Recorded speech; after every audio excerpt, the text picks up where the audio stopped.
So, gagawa tayo ng soup. Gamit natin dito, chicken breast at eggs at may gulay. Ito po yung chicken breast na half lang po ang ginamit ko. Iniwa ko siya ng maliliit or small cubes. At ito po yung pasta na ginawa natin yung isang araw. Niluto ko na lahat ang isang buong box. At na mayroon po ito natira. Siyempre, gagawa natin ng paraan para naman iba naman ang ating putahe or yung ating lulutuin para sa ating junakis. Kasi ang importante sa atin dito yung anong makakain sa ating mga anak, di po ba?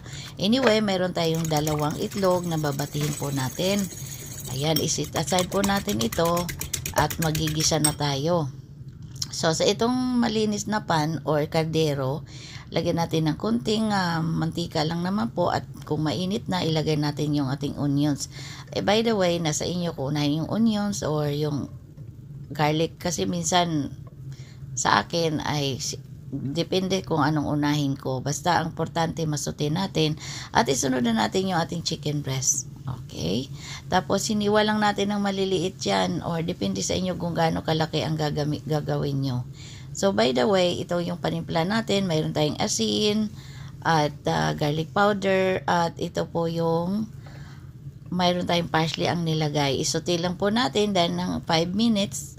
Kung maluto na yung ating chicken, isusunod na natin yung gulay. Yung gulay natin, carrots, corn, at yung beans, at broccoli. Nasa inyo kung ano pa ang gulay ang idadagdag nyo po yan. Kahit walang broccoli, okay lang din. Kung ano man ang available sa inyo, yun lang po ang ilalagay natin. So, after 3 to 5 minutes, naluto na yung ating mga gulay, ilagay na natin yung ating sabaw.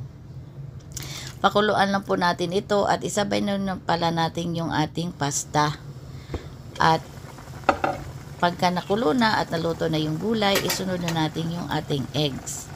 So, dandahan lang po natin ihalo yung eggs tapos haluin lang natin ng ganito para hindi siya magbuo-buo.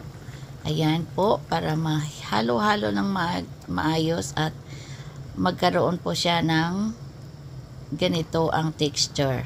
Okay? So, ganda po yan at masarap po ito sa mainit o malamig na panahon. At lalo na sa ating mga junakis na minsan mahirap tayong mag-isip kung anong lulutuin. Thank you for watching. Sana nag-enjoy po sa aking cooking. At bye-bye!